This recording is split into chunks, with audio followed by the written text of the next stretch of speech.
Well, I have to say and to remind everybody that the country is in a very difficult strategic situation. We should not forget, beside all the discussions we are facing concerning new elections, that there is a very serious migration crisis in Europe. What we have seen in 2015 will certainly continue in 2016. And if I am looking into the discussions in many European countries, there is a growing tendency to close borders, and this might have an immediate effect on the situation here in the country. And this is why I believe a government, the whole political elite, the parliament, should pay the necessary attention to this very serious situation. But it's also about the economic situation, it's also about the European perspective, the Euro-Atlantic perspective, where I believe a strong, decisive government which can take decisions is important.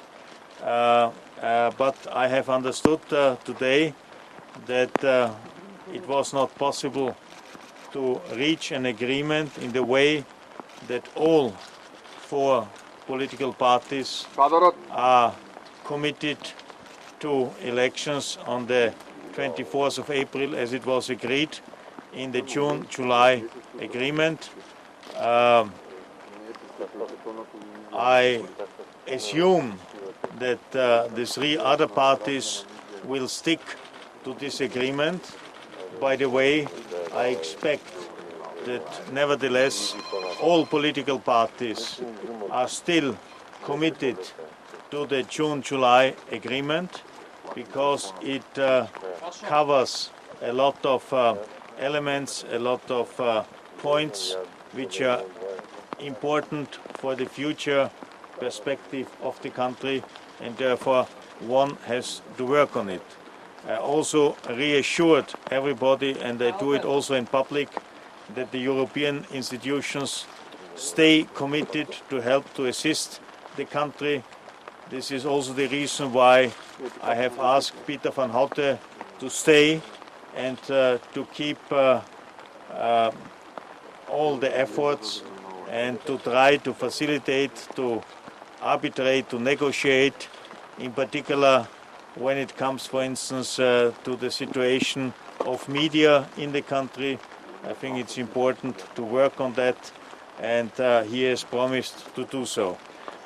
Finally, I would like to reassure everybody, every citizen, that whatever the final decision of the political parties is to have early elections, we will deploy the European institutions and organizations the necessary staff in the run-up, in the monitoring, in the support, but also during the election, to observe, even if you like, to control the preparation, but also the whole situation in the country during the election.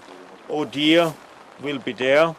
I had only yesterday, or I have to say it was already on Thursday, contact with the director of ODIHR, Mr. Link, also with the Secretary General of OSCE. Both confirmed that if everybody in the country is committed, it should be possible to have fair, transparent and democratic elections according our European and international standards, and whatever the European institutions, ODIHR, OSCE, European Parliament, European Commission, but also Council of Europe can contribute will happen. We will be there. I will come back, but it's now up to the political parties to take their decisions. I only can urge everybody to participate in elections it's an achievement to have free elections. We have to take care that these elections take place in a manner which is according our not only expectations but also standards. And if this is the case, I really urge all parties to participate in it in order to guarantee a political situation which is important to address the imminent challenges the country are facing in the next couple of months. Is Persian agreement dead?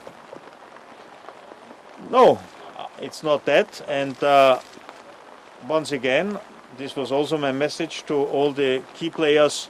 I expect that all parties stay committed to this agreement. From these results till now, from the Persian agreement, as it is right now, can we expect that we have transparent elections in April? Is it possible to have elections from the results that we have till now? And on 24th of April. Look, once again, and this was also expressed in a press release, OSCE is believing that this could be possible, provided that the country itself is taking the necessary measures, that the SEC is getting the necessary financial means in order to hire the necessary staff.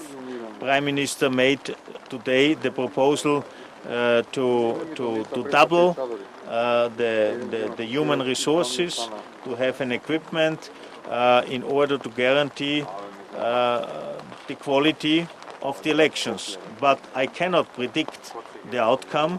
I can only guarantee that European institutions are there, are supportive, are monitoring, are, so to say, raising the flag if we believe something is going into the wrong directions. But still, it could be possible, once again, if everybody is committing, is in particular supporting SEC.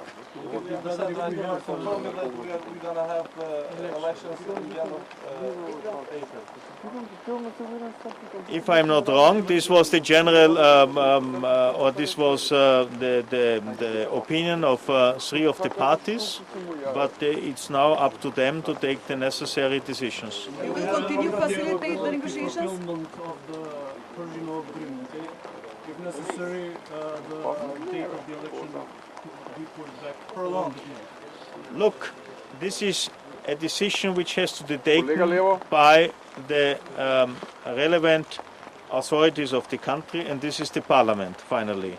We as Europeans can only support, we can raise our voice, we will not hide if we believe thorough elections are not guaranteed, or if we have indications that there might be a problem. But this is everything hypothetical for the moment. I can only reassure you that, for instance, ODIHR will deploy 24 permanent observers in the preparatory phase of the elections. And only to give you an idea what it means, ODIHR was deploying 30 observers in the run-up of the elections for the Turkish elections. So for Turkey there were 30, and for your country there will be 24. One last question. Do you think, your personal opinion, do you think that we can have democratic elections without the opposition? I have understood, and I hope they stay to it, that the opposition is nevertheless committed to participate, and in a true and functioning democracy you have a government and you have a strong opposition. Wherever in Europe we are facing some political problems, it's often due to the weakness of opposition. So in a good functioning democracy we have both a good working functioning government, but also a strong and determined opposition. What's the message You personally to discuss for the media without the presence of the media? Pardon? You are discussing for the media without the presence of the media. What's the message from the European Union? We don't know anything what is happening inside. No, that's why we had discussions with the key stakeholders, and now we inform about everything. Also the citizens of the country are not participating in these discussions, but they can take their decisions in the forthcoming elections. This is exactly what a representative democracy looks like. That you take the decision, you participate, you can raise your voice, you can candidate, you can do everything, and you can participate also in the existing political parties. Okay, thank you. You will continue, No, you will thank you. continue to Ciao, ciao. facilitate. Thank you very much. So that thank you.